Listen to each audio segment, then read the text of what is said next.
Special thanks to N-Savers for sponsoring our 125,000 subscriber lightsaber giveaway. If you want to find out how you can win one of 6 lightsabers, check the pinned comment down below. Hello. Our story begins inside the Senate chambers, where the Senate approved to hand over emergency powers to Chancellor Palpatine.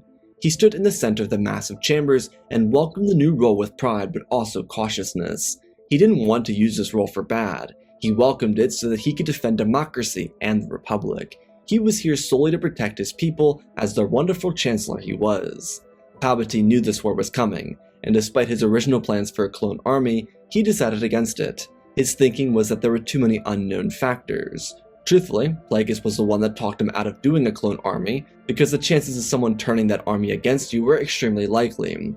Plus, how would one control an entire army like that? If they could be bred into killing machines, then they could be bred into killing and destroying the Sith. Sidious at the time of this original discussion suggested inhibitor chips, but Plagueis told Palpatine that he could use those on a civilian army. Plus, if he had a civilian army that actually supported him, then he would have the support of the population. Plagueis' concern at the time was how he would be able to utilize a clone army with the Republic not knowing who or where they came from. It seemed far-fetched to believe that he would get an entire system of government to trust a random army that was built for 10 or so years and just gifted to them. How or why would they buy that? If he said desperation, then that was foolhardy. They both knew how the Republic operated. Plagueis understood where his student's heart was at the time, but if they wanted to be victorious, then they needed something that was much more containable. If he wanted to use inhibitor chips, then he should use it on a standing army of the Republic, one created with civilian troopers. If those civilians wanted to serve the Republic in this fake war, then they needed these inhibitor chips installed so they could be protected from whatever he came up with. Palpatine in the present moment smiled, remembering this conversation with his former instructor. For the past 10 years leading up to this moment, he had been preparing armor for troopers, and had been mobilizing, not openly but quietly.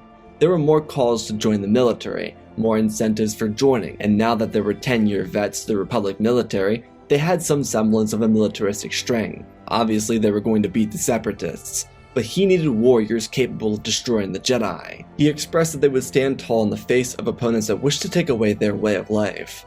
The Republic supported this notion, and once the session was over and done with, Palpatine went to his chambers to have everything planned for the release of the inhibitor chip program.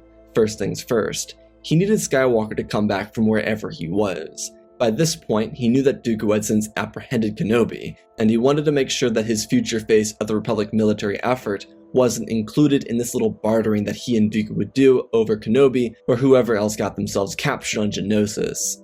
Thanks to this, there would be no initial battle of Geonosis.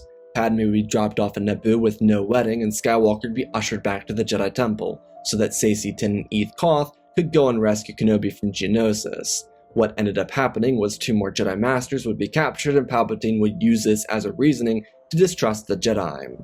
He would still make the trade with Dooku so he could get the Jedi back, but it gave the Senate reason to see the Jedi with a little bit of a different lens. Had there been a full-scale battle, this would have been different.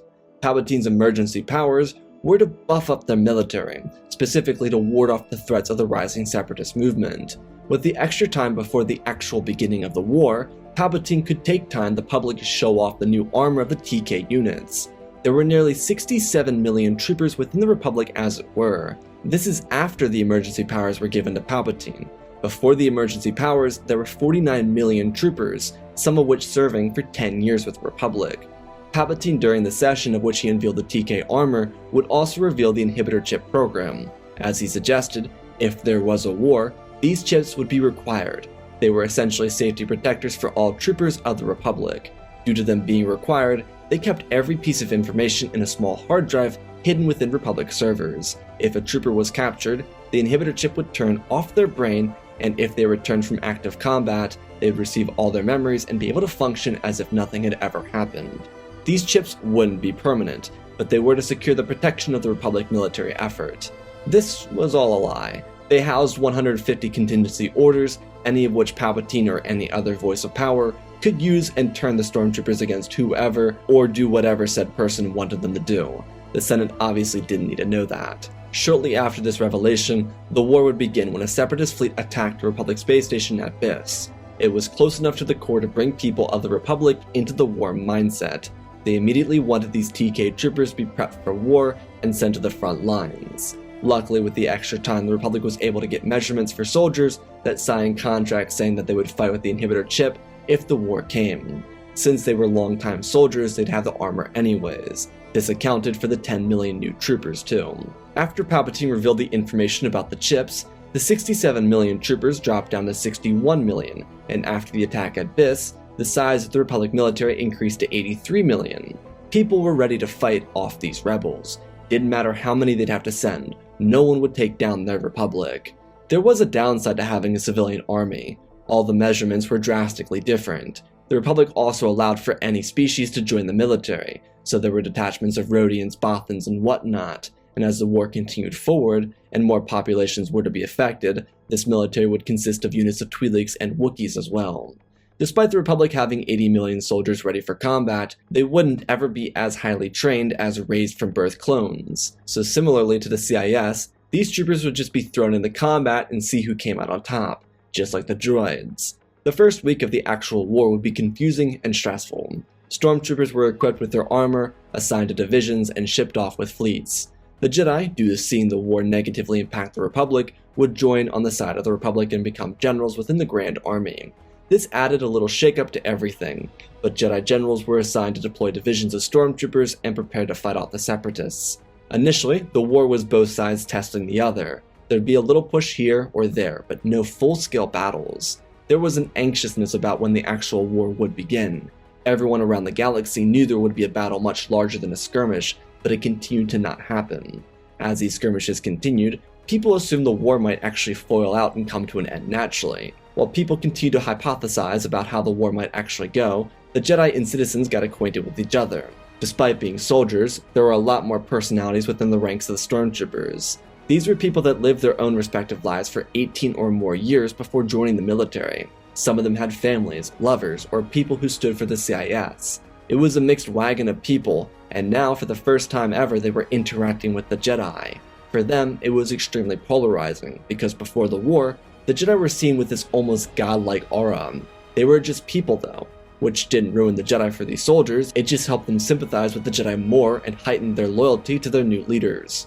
Of course, there were those within the Grand Army that wanted no part of being with the Jedi. However, when it was announced that the Jedi would be becoming generals and commanders, there were a couple regiments created for soldiers that didn't want to be around the Jedi. This was lobbied for by the Jedi and supported by the TK troopers, who appreciated the warmness and self-reflection from the Order. The Jedi knew not everyone would agree with them being around, so they made sure they didn't force it into happening. Despite these civilians being soldiers, they were different than a clone army. Civilians came from all different backgrounds, and some people's backgrounds encouraged their children to hate or even dislike the Jedi. Instead of Anakin's division, he was getting used to being around troopers of all the sort. He learned their names and started to encourage they paint their armor, if they wanted to at least. He didn't think it'd be a big deal, but if they wanted to, it just had to be blue, so they all had the same look. No one did, but if it got to the point where the war dragged on, sure. Palpatine also made sure Skywalker was gifted one of the more elite units in the Grand Army, so he could be seen as quote-unquote hero of the Republic once the war started. The real battle of the war came 3 weeks after the skirmish at Biss. The Separatists launched a cunning attack on Fondor, and the casualty count was 200,000 stormtroopers, and they lost the base. They put up a good fight, however, but the Separatists drastically lowered the Republic's statistics of the battle. What should have been 540,000 kills for the Republic was reduced to 173,000. This dropped Republic morale immediately, and the stormtroopers started to wonder if they were actually cut out for this. There was a Jedi general killed during the battle too. Unluckily for the Separatists, Skywalker's fleet was the closest to the action, and he was deployed to combat the Separatists. He didn't operate a huge fleet, but it was solid for an early war fleet. He was gifted 5 Venators, 4 Arquentins, and 2 Republic corvettes.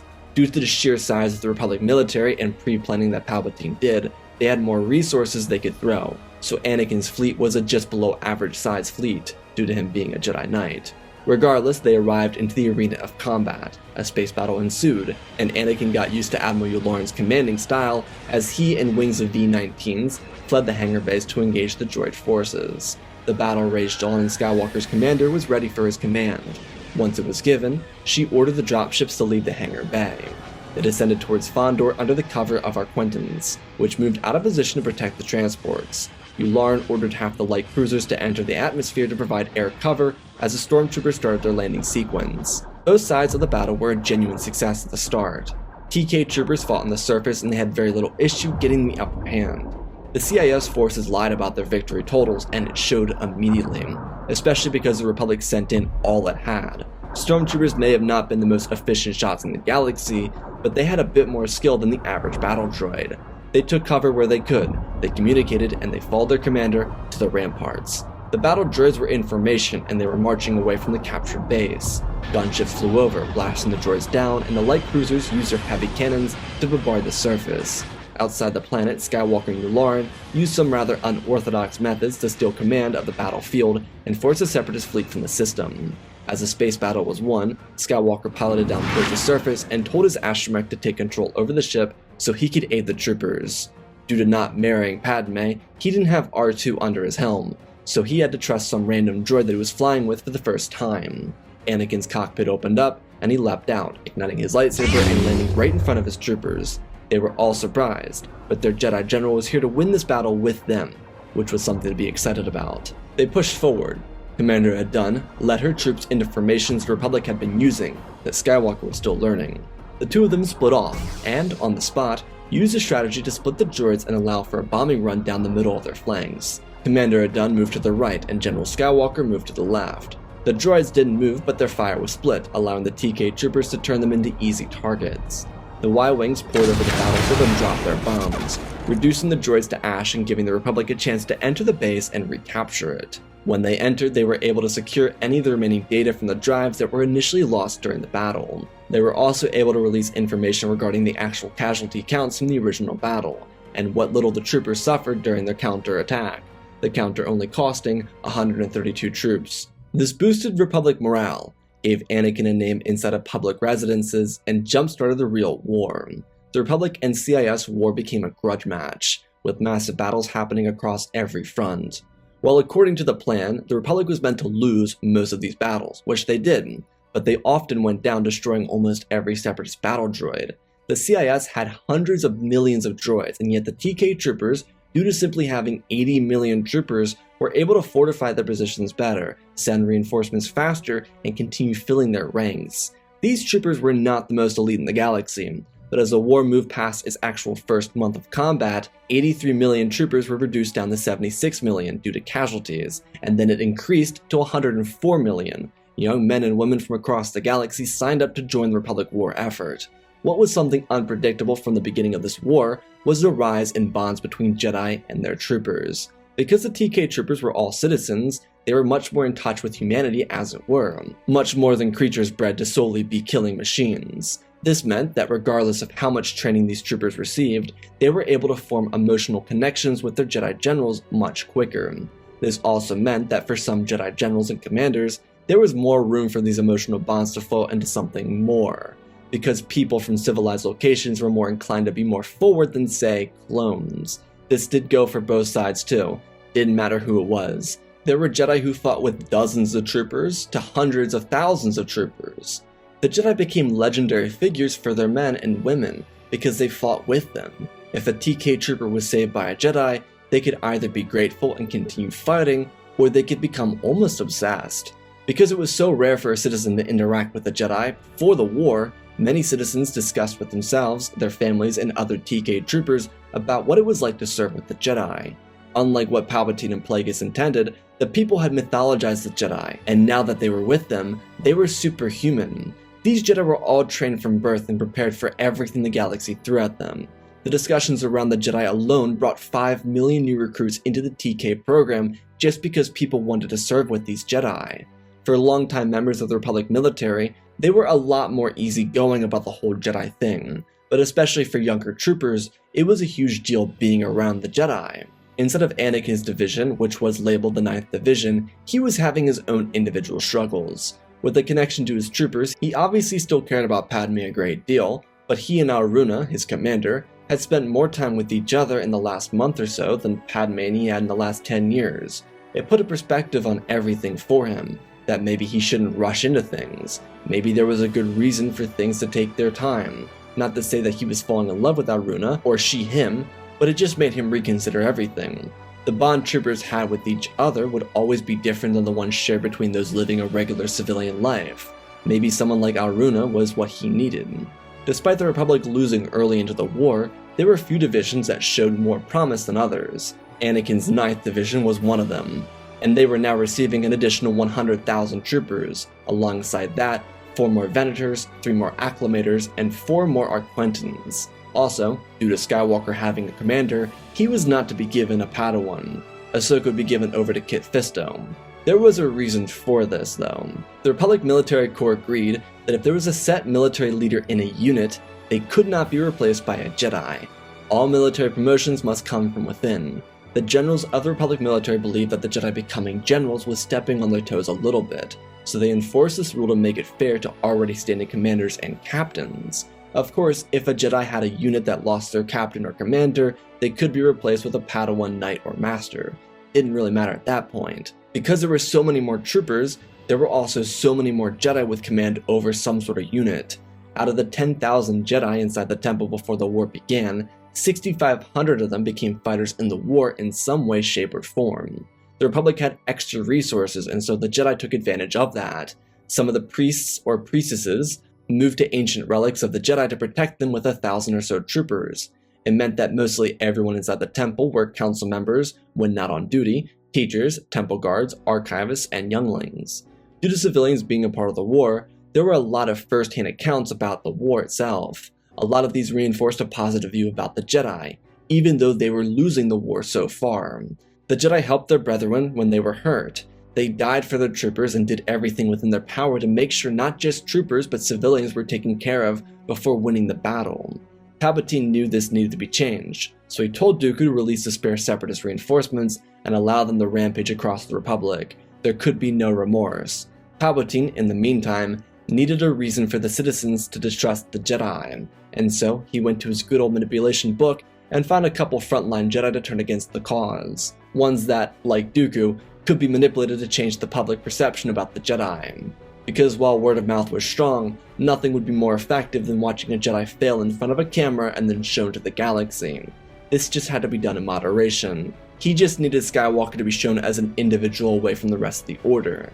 That was already working, because the 9th Division was more successful than anyone else, which is why they continue to rally support to their fleet and their military. But realistically, this was getting a bit difficult, even for Anakin. He was 19, leading a unit of nearly 180,000 men 2 months into a war.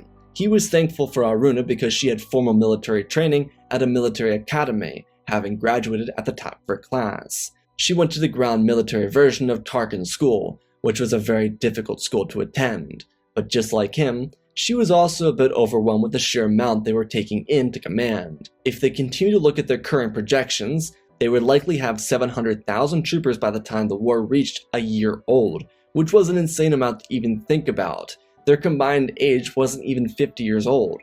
They had to be each other's rock during this time. Despite not facing high amounts of casualties, they both had a lot of people they cared about serving in their other divisions. This bond between them would be necessary as the war pushed past its first year and into its second. The Republic, as planned by Palpatine and Dooku, was losing the war by this point. Their forces were able to draw the Separatists out and crush them though, causing high casualty amounts for the CIS, but TK troopers weren't as easily replaceable as droids were. They needed to find a way to stop the production of these droids. The Senate continued to funnel more power into Palpatine's pocket, and the public had a weird love-hate relationship with the Jedi as a whole. Palpatine knew his contingency orders would work. He just needed to make sure the people would turn against the Jedi before the war ended.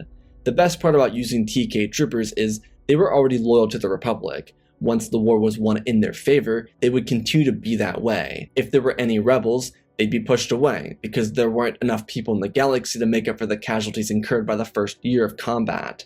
The droids in the first year lost 56 million droids, while the Republic incurred a loss of 14 million TK troopers. The broad scale of the war alone forced both sides to ramp up production on everything, sucking planets dry for resources just to produce TK armor or create battleships for the Republic Navy. And thanks to the war dog industry, millions of big and little dogs were able to profit off the expenditure of the war. but young soldiers continued funneling into the war itself. However, there was a weird twist that came with the second year of the war beginning.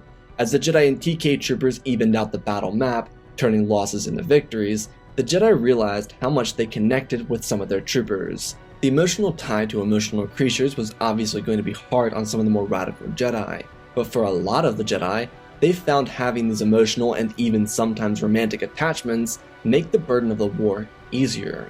Many Jedi understood the attachment rule, because it was made so that a Jedi wouldn't sacrifice a multitude of people for one life. However, at this point, many Jedi believed it was time for the Order itself to keep pace with the changing times. Some Jedi formed romantic connections with their soldiers, while others deeply relied on the connections to even come to terms with the emotional weight of watching thousands upon thousands of troopers die per battle.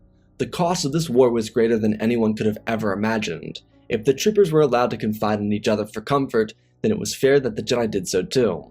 The casualty rate was the highest ever seen in a year of war in galactic history. Those numbers would continue to increase with the CAS creating deadlier droids and weapons. These Jedi from the front lines pushed for a change within their order, and very reluctantly, the Jedi Council accepted these changes and removed the no attachment rule for the sanity of its members fighting to save the galaxy.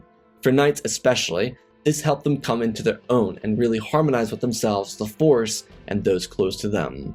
Anakin greatly appreciated this and considered telling Padme, but he realized before even doing so that the first person he thought of was Aruna. Padme was a second thought, and that perhaps told Anakin everything he needed to know about his emotions at this time, but he had no inclination to force it. There was a genuine bond. They both felt it, but they were fighting for the galaxy. They could not jeopardize the galaxy for their personal attachments, which ironically was more Jedi than both Anakin and Aruna could ever be.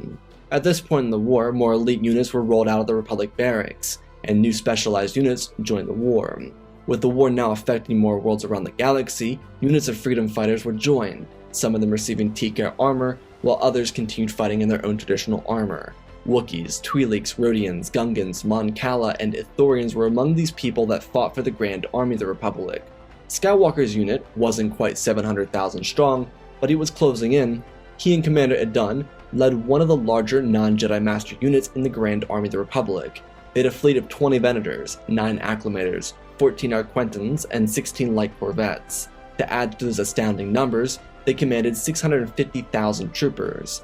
Admiral Yularen was operating as Grand Admiral at this point in the war, and he was overseeing a young Chiss man who joined the war due to how large it had gotten, and how it was affecting his own people. Thrawn was brought in by Skywalker after they interacted with each other by accident, and he was working as captain under Yularen. Due to Thrawn's outstanding track record at the Battle of Boz Pity, Yularen kept Thrawn inside of the Resolute. Anakin had at this point encountered Dooku and Ventress before, but neither duel resulting in anything worth defining. He put himself down for not achieving a victory, but Aruna reminded him that victory wasn't always winning the entire battle. Sometimes it was surviving to fight another.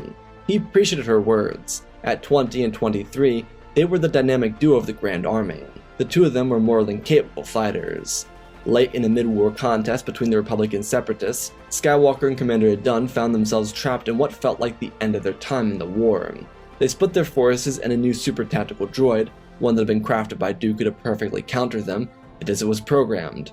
Dooku's instructions were to kill Commander Adun, which is what he tried to do. However, she and Anakin were stuck together, which isn't how it was planned. The tactical droid didn't care about Sith plans though. His programming told him to win the war, so he went for the throat. His forces surrounded Skywalker and Adun inside of a broken Corvette, one that was being used to draw enemy attention away from the fleet. As it was surrounded, both leaders realized something. They were with about 100 survivors on a crashed vessel, and while they were leading, they finally realized how much they meant to the other.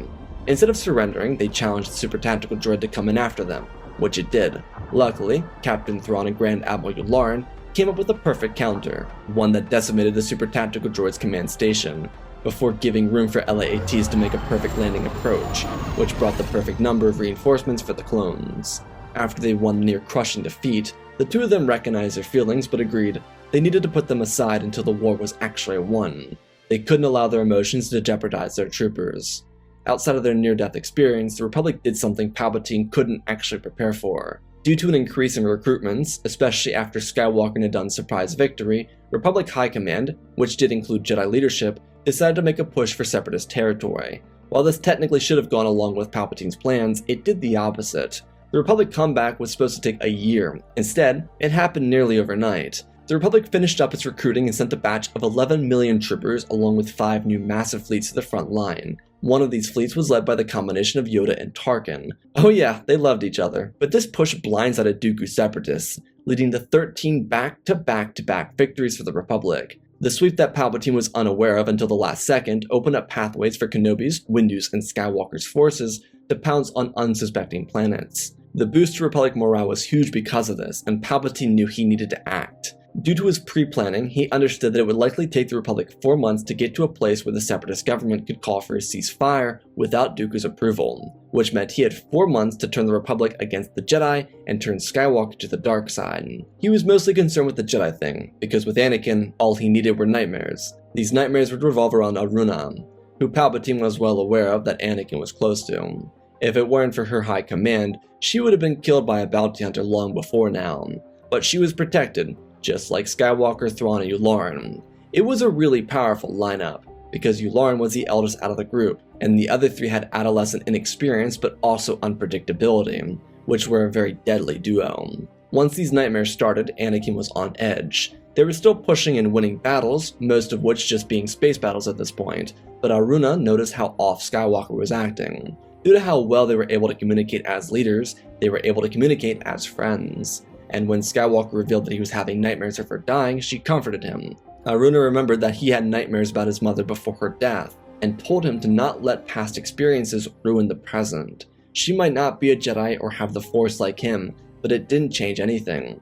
As a soldier, she would die for her cause, and she then told Anakin if she dies, to not lose himself. If she dies, maintain who he is.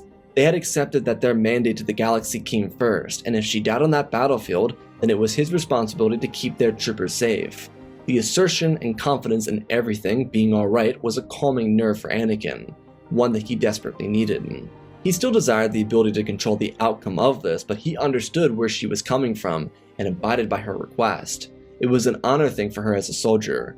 Her dying wouldn't be in vain. She signed up to fight for the Republic. If that meant dying for it, then she would do it on the battlefield so that her troopers could win the day and free the people of the galaxy from this war.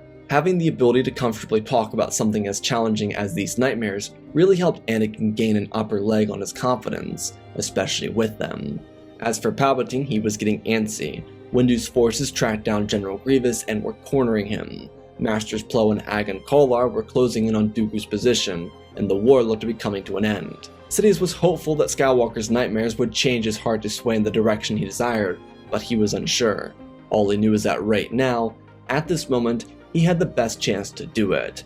Thanks to the Jedi he manipulated, such as Pong Krell, Baylan Skoll, and Grand Inquisitor, he was able to sway the public trust from the Jedi. He had visual representations of these Jedi being reckless around their troopers. The only issue is the word of mouth that had been going around the entire war outweighed these visual representations. There were conspiracies surrounding the issues of Krell, Skrull, and the Temple Guard. The conspiracies were that someone in the government wanted the Jedi to look bad, and these were operatives that actually weren't Jedi. It was mostly split for the Republic and its citizens. 2 years of 5-star reviews of the Grand Army Republic Yelp page outdid a few bad examples, but for Palpatine, it was now or never. He needed the Stormtroopers to do their job, and so he executed Order 66, and it all went terribly.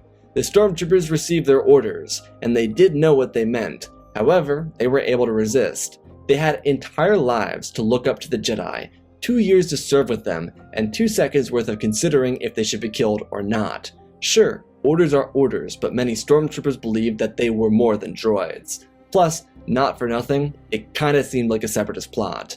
For the unit of Stormtroopers that despised the Jedi, they could have followed it, but they weren't even near the Jedi, so they couldn't even act on the order if they wanted to. Plus, to make matters worse, most of the TK troopers in these units relinquished their distaste for the Jedi after hearing about the Jedi and how they acted in battle with fellow troopers. There were still some who abhorred them, but most of these troopers were neutral about it. Palpatine was very hopeful that everything would work out for him. It was his last chance. Windu was engaged with Grievous, and Dooku was fending off Kolar and Plo. The war was in the hands of the Republic, and Palpatine used Order 66 as his way to crown himself as victor. He had the support within the Senate. While the Jedi did have more public support, Palpatine still garnered more emergency powers during the war, especially after the casualty report from the first year of combat. But what happened after the order came through was pandemonium. With Anakin's fleet, Commander Idun came up to Anakin and laughed, pointing her weapon at him and telling him that she was here to put an end to his nightmares. He didn't know what she meant, and she told him that someone was pretending to be Palpatine.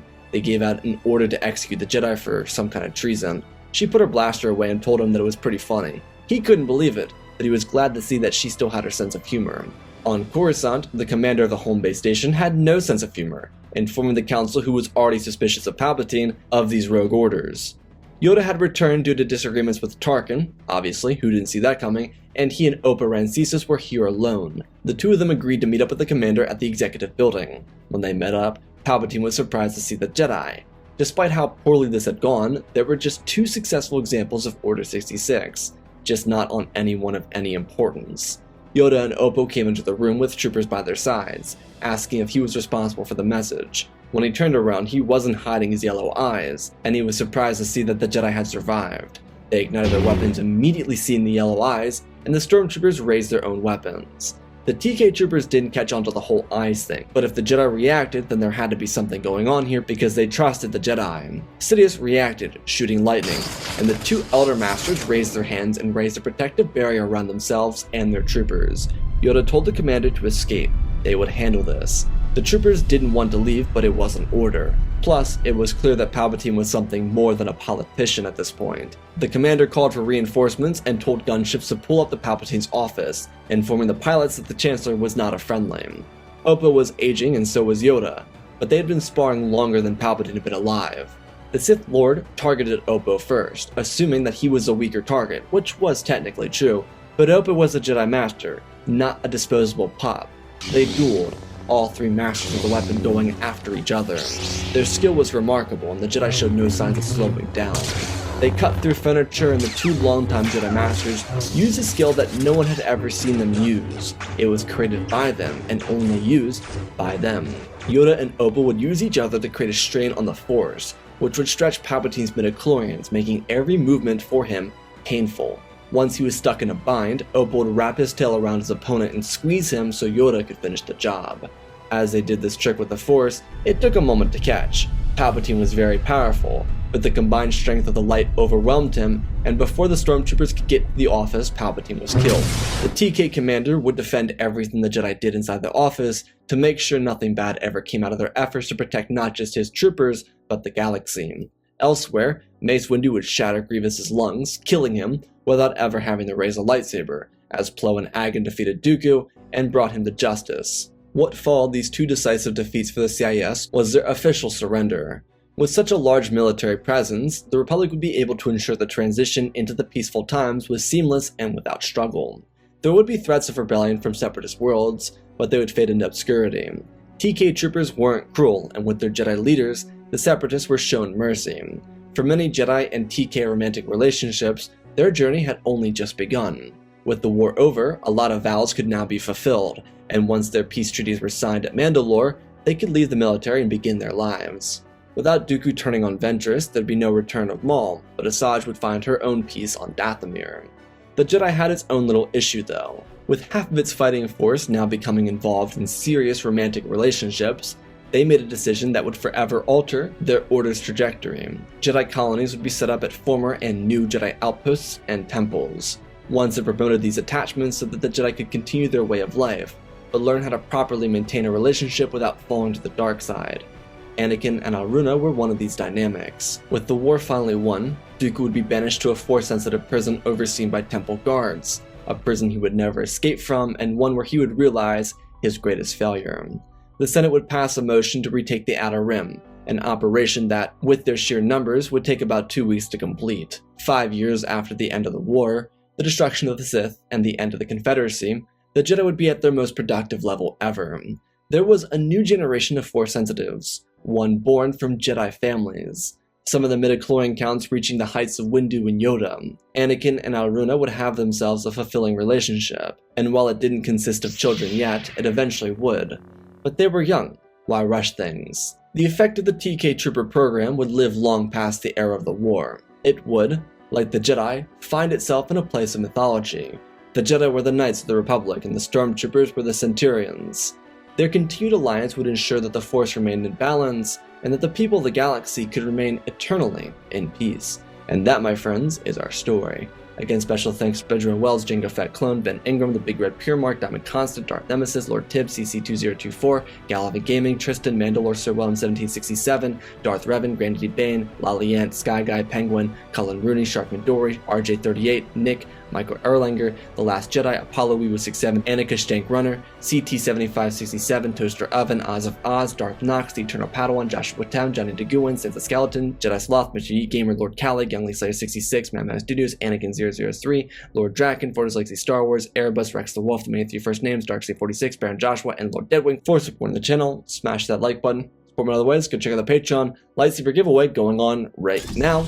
Otherwise, let's talk about this story. So one big difference that I wanted this video to have is that the scale of the Clone Wars being upped. I searched for a long time to find the numbers of both sides of the war, and I think the CIS had somewhere around 500 million and the clones had like 5 million. So I wanted this to be big scale. I wanted the scale of this one to like be the biggest we've probably ever seen, and that was kind of what I tried to enforce, is that there's so many people in the galaxy, like quadrillions of people. There's like 4 trillion people on Coruscant alone. So like having that many people willing to serve and fight, there's definitely going to be millions in there. And so I wanted the scale to be much larger. I wanted there to be dynamics for the Jedi to also break their code and add that weird little twist about the attachments in there. As for the inhibitor chips, I think they would fail simply because they were in the troopers' heads for 2 years. They didn't grow up with the inhibitor chips, they were added in, and I don't think they'd have that great of an effect. It kind of takes the idea of what if the clones resisted to what if the Stormtroopers resisted Order 66.